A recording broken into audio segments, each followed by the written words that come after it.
pessoal, seja bem-vindo ao podcast Catalisadores, esse que é o nosso espaço para a gente conversar sobre missão, igreja, cultura. Estamos chegando ao fim aí de mais uma série do podcast, essa série que a gente falou um pouco sobre vida em comunidade. No episódio anterior a gente falou sobre comunidade e comunitarismo, né? E hoje eu quero falar sobre 3 razões pelas quais as pessoas deixam a sua igreja, tá? E eu vou dizer que quando eu toco nesse tema, de fato, né, principalmente eu como pastor, poucas coisas doem mais do que ver as pessoas se tornarem parte da igreja e depois sair tão rapidamente como elas chegaram. E alguns, às vezes, saem sem nenhuma razão aparente, assim, que você consiga detectar, dizer assim, o que está acontecendo? Por que a pessoa saiu, né? E nós tivemos esse problema numa das igrejas que eu fui pastor, não é? Constantemente tivemos ali novos rostos na igreja, pessoas que a gente gosta, mas essas pessoas até apreciavam o serviço de adoração da igreja, falavam sobre como as pessoas foram amigáveis com elas, mas após pouco tempo elas se foram. E a grande pergunta desse episódio é: por que isso acontece, Alex?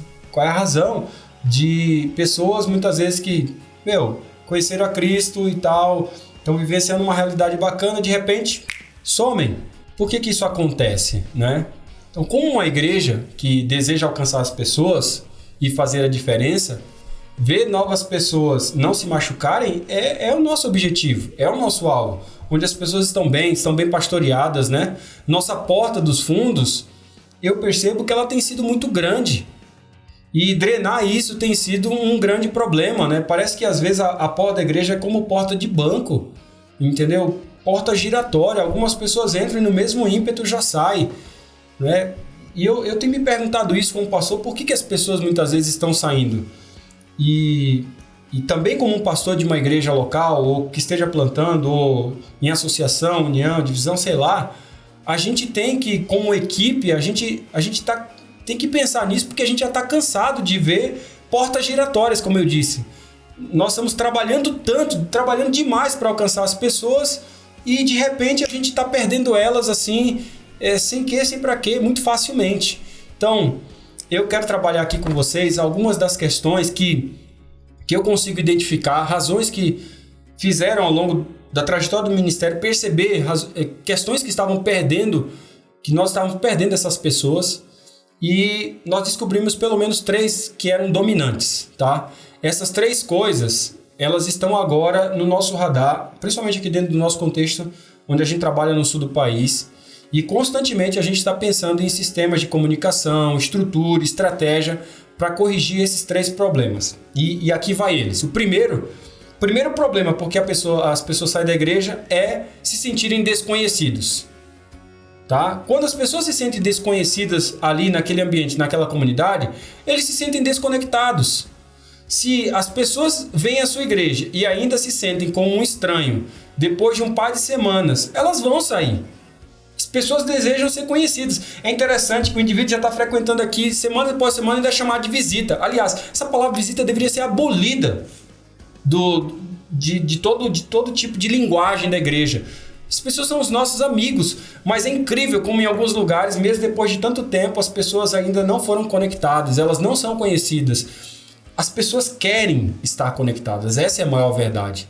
Os bons serviços de adoração e a forte pregação são excelentes para atrair pessoas para a igreja, mas eles não são suficientes para manter as pessoas na comunidade local. Você deve ter um plano para assimilar as pessoas em comunidade. As pessoas que vêm à sua igreja necessitam eventualmente ouvir algumas pessoas chamá-la pelo nome. Eu diria sempre chamá-las pelo nome, porque a gente gosta de ser chamado pelo nosso nome. Tem um poder muito forte quando alguém, desconhecido ainda mais, chama a gente pelo nosso nome. Isso é fantástico. É como se a pessoa tivesse, de fato, enxergado só a gente naquele ambiente. A gente se sente importante. Na nossa igreja, por exemplo, a igreja que a gente tem plantado, nós temos trabalhado esse próximo passo, né? Onde quando termina o culto, que os nossos amigos conheçam os líderes da igreja. A cada semana após o serviço de adoração, isso dura aí mais ou menos 10, 15 minutos, nós compartilhamos a visão da igreja, nós falamos como é que é participar da comunidade aqui, a gente diz o que como que eles podem fazer parte dessa comunidade. E eu lhes digo aí muitas vezes o quanto que nós precisamos deles e como nós estamos animados porque eles estão conosco, vieram aqui. E à medida que a gente vai dizendo essas coisas, o próximo passo é servir em um ministério, é acolher essas pessoas para que eles entrem na nossa causa e encontrar na comunidade um entendimento mais claro do porquê que eles estão ali, que não é só amizade, não é só música boa, não é só uma pregação boa, mas é uma causa muito maior do que isso que os faz, de fato, pertencer ali. E durante a semana a gente tenta ali mandar um e-mail, agradecer porque eles vieram, lembrá-los dos próximos passos, da próxima semana, de que eles têm a oportunidade de comer juntos com a gente na próxima semana. Tudo isso faz parte para a gente engajar as pessoas. Eu sempre digo para os colegas que a gente precisa criar avaliação sobre isso. Questões que a gente tem que se perguntar. Nós não temos um monte de pessoas que chegam aos sábados que são conhecidas e anônimos. Tem que parar isso aí. O que nós estamos fazendo para que as pessoas não se mostrem desconhecidas, né? Não se sintam desconhecidas? E que a gente faça com que elas se sintam num ambiente, parece que elas já estão ali há muito tempo com a gente. Então esse é o primeiro fator. As pessoas, se elas começarem a se sentir desconhecidas no seu ambiente de igreja, elas vão sair. A segunda coisa, o segundo motivo porque os membros saem da igreja é a questão deles se sentirem desnecessários. Quando eles sentem que são indesejados ou eles não são necessários, eles saem. As pessoas querem fazer a diferença. O ser humano, como ser humano, quer ter alguma causa pela qual participar para fazer a diferença na vida de alguém, de um contexto. E ninguém gosta de ser a última pessoa a ser escolhida, por exemplo, num jogo de futebol ou de vôlei. Ninguém gosta. O pior que seja. A missão da igreja é grande e os trabalhadores, diz o texto de Mateus, são poucos, né? Os trabalhadores são necessários para a colheita. Nós devemos estar constantemente encorajando novas pessoas a se conectarem com a missão e de servirem em equipe no ministério. Na nossa igreja nós fomos assim, implacáveis, terríveis em conseguir que as pessoas começassem a servir, não importando se são batizadas ou não são batizadas.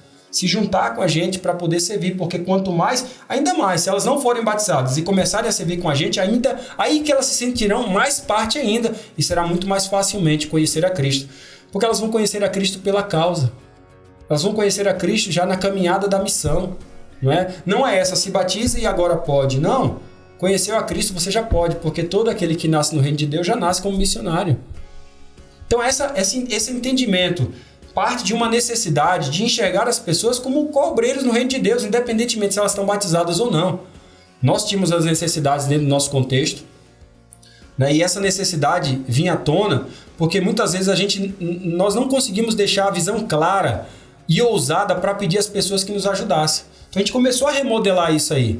Quando as pessoas acreditam que as necessidades do ministério na sua igreja são atendidas ou cheias, e elas não fazem parte, então elas vão embora. Na nossa igreja nós temos um ponto de conexão. E nesse ponto de conexão que a gente redireciona aí, praticamente direciona, né, a todos, para que todos estejam ocupados e participando de alguma coisa. Nós comunicamos constantemente que o próximo passo é servir, é encontrar um ministério. Lá temos todas as informações sobre as áreas a serem atendidas. Eu às vezes falo para os pastores, a gente não deveria fazer boletim de igreja para crente.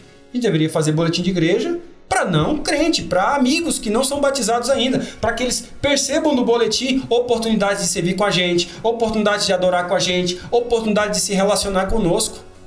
E à medida que você comunica de uma maneira mais clara, onde você coloca as informações sobre as áreas que eles podem participar para serem atendidos, aí você vê engajamento. Quando elas se inscrevem, eles recebem uma ligação do pessoal que faz parte da supervisão dos ministérios e como que elas podem servir melhor. Tudo isso faz parte desse processo de engajamento. Eu sempre falo para os pastores que a gente tem que ter alguns questionamentos em mente. O primeiro deles é, as pessoas realmente acreditam que existe um lugar para eles aqui nessa igreja? Existe alguma necessidade que eles podem fazer parte para sanar? Que processo, né, gente? Que processo, sistema nós estamos implantando para que as pessoas atendam a uma área de necessidade ou superdotação ou paixão que ela tem na comunidade que ela vive, na comunidade de fé e na comunidade externa. É necessário para que nós possamos ver isso acontecer. E talvez aí o terceiro motivo, né, Terceiro motivo por que as pessoas abandonam a igreja é quando elas se sentem imóveis ali. O que eu quero dizer com imóveis? Elas se sentem estagnadas, percebem que elas não estão crescendo. Se a pessoa está na igreja e percebe que aquilo não está gerando crescimento na experiência dela com Cristo, ela vai embora. As pessoas, elas precisam estar crescendo espiritualmente. É ótimo para eles conhecerem novas pessoas, é maravilhoso para eles cooperar e servir, mas se as pessoas não estão amadurecendo como cristãos e crescendo para mais perto de Deus, você vai perdê-los. As pessoas, elas são propensas a rotinas, sempre. E a igreja precisa quebrar essa rotina que muitas vezes mata a vivência de uma fé contagiante, de uma fé que é empolgante. E quando a gente percebe essa fé empolgante, a gente vai percebendo que as pessoas vão nesse crescimento na maturidade espiritual, que os leva mais tarde a se tornarem líderes, plantadores de igreja, líderes de ministérios e assim por diante. Lembre-se que a deriva em valas, né? A deriva em valas é a nossa gravitação natural devido ao nosso coração estar muitas vezes fora do alinhamento com Deus. Nossa fé, ela deve ser cultivada diariamente, ou então ela vai diminuir. Principalmente nós, como pastores e líderes, isso significa que nós não podemos assumir que as pessoas estão crescendo sozinhas, por elas mesmas. Ao Deus dará, como a gente diz, né? Deus vai dar, mas nós precisamos ter intencionalidade em ajudá-las nesse processo. Na nossa igreja, nós fazemos essas perguntas sempre, né? Como que a pessoa que não conhece a Cristo, ele aprende a ser centrado no Evangelho? Como que o novo crente aprende o básico, a discipular outras pessoas? Que recursos ou oportunidades nós estamos fornecendo para amadurecer e aprofundar os crentes? São questões que a gente traz para avaliação que faz todo sentido na hora da gente perceber essa realidade acontecendo na vida da igreja. Essas questões são questões que a gente tem que levar para avaliação, para a nossa consciência constantemente. De que forma nós estamos garantindo que as pessoas estão realmente crescendo espiritualmente? Como as pessoas são discipuladas em nossa igreja? Poderia certamente haver outras razões pelas quais as pessoas deixam a sua igreja. Certamente há muitas outras. Podem surgir conflitos entre famílias, questões doutrinais, as pessoas podem discordar de decisões tomadas, as pessoas encontram outros contextos que combinam melhor para eles, as pessoas se movem, óbvio, né? Elas se mudam de vários contextos.